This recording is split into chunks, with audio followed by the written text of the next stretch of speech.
नमस्कार प्रणाम भैया लोग। हम राइटर धनेश दर्कन स्वागत करते हैं रउआ लोग के अपन यूट्यूब चैनल में। तो हाँ भी आज हम लेके आल बने रउआ लोग खातिर खेसारी जी के ट्रैक पे एगो खेसारी जी के गाना बहुत ही ज़बरदस्त मार्केट में बाजा रहा भैया लोग। जे गाना के बोल रहा चढ़ जइह छत पर या कोरा में आ कूद जइह जान सीधे कोरा में। तो हाँ भैया लोग यही धुन पर लेके आल बनी डुएट मैटर बा, बहुत ही खूबसूरत सॉन्ग बा, रउआ लोग बहुत पसंद आई। वीडियो के लास्ट तक देखते रहे हम लोग। एक लेखा से लव सॉन्ग मैटर है और एक लेखा से देखें तो ऑर्केस्ट्रो मैटर है। ये दोनों में काम आई भैया लोग। तो हाँ भी एक बात और कहल चाहता नहीं, अगर वह सिंगर बनी सिंगर बनल चाहता नहीं तो हमारे चैनल से जुड़ जाए, कैसे कि सिंगर से रिलेटेड वीडियो लेके आते रहे नहीं भैया लोग। गाना कैसे लिखल जाला, गाना में तुकबंदी कैसे मिलावल जाला, डेली नया नया मैटर हुआ लोग खातिर लेके आते रहे नहीं। तो हमारे चैनल के सब्सक्राइब कर लिया, बेल आइकन कॉल करके घंटी के दबा दी। तो हाँ भैया वीडियो देख के एगो लाइक कर देम लोग और कोनो अगर आए हो तो कमेंट करके रउआ लोग बता देम लोग।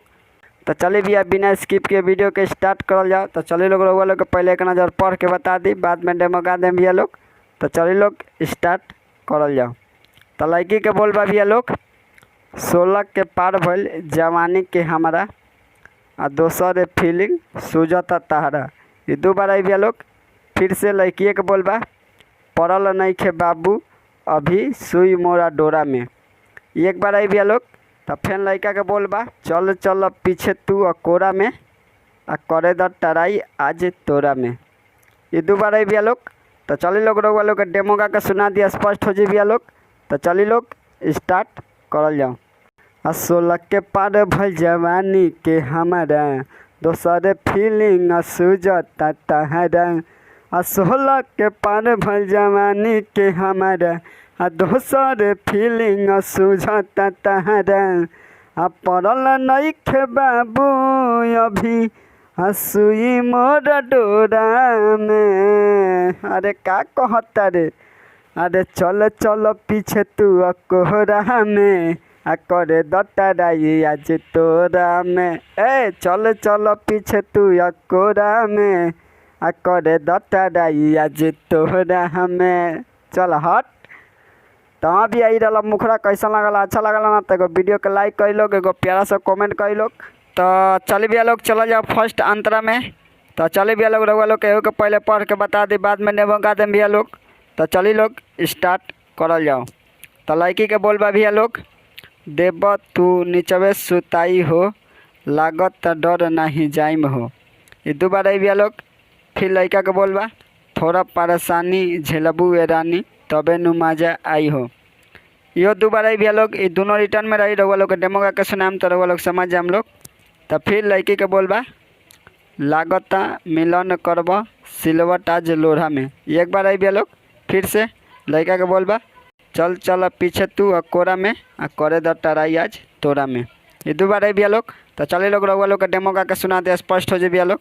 तो चलिए लोग स्टार्ट करल जाओ। आ देव तू नीचबे सुताई हो आ लागत डरे नहीं जाइब हो। अरे थोड़ा परेशानी झेलबू ए रानी तबे नु मजा आई हो। ए देव तू नीचबे सुताई हो आ लागत डरे नहीं जाइब हो। अरे थोड़ा परेशानी झेलबू ए रानी तबे नु मजा आई हो।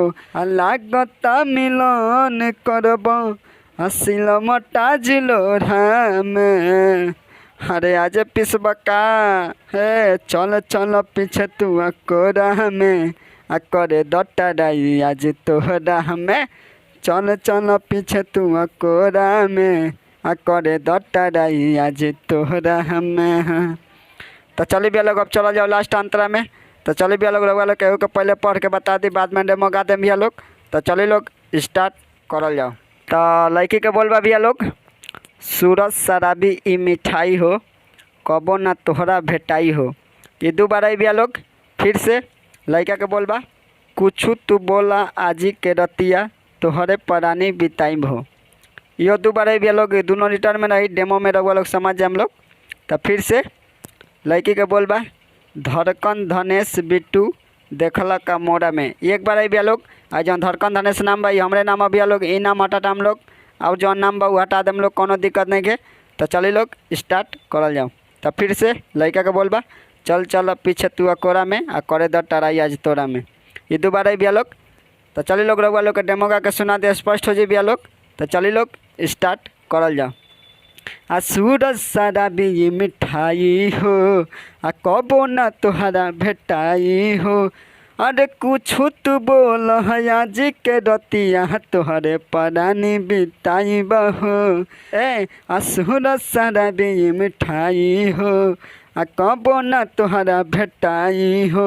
आ कुछ तू बोल आज के रतिया तोहरे परानी बिताई बहो।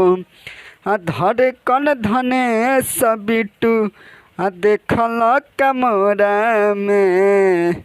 अरे तेना नु जनबे हाँ चल चल पीछे तू कोरा में आ करे दटाई आज तोहरा में। ए चल चल पीछे तू कोरा में आ करे दटाई आज तोहरा में। अरे चल ना। तो उम्मीद करता नहीं भैया लोग रउआ लोग के मैटर अच्छा लगला तो वीडियो के लाइक कर लो, कमेंट कर लो, शेयर कर लो भैया लोग। अगर हमारे चैनल पर नए बने तो हमारे चैनल के सब्सक्राइब करी। तो चलिए मिलल अगले वीडियो में, तब तक बाय, जय हिंद।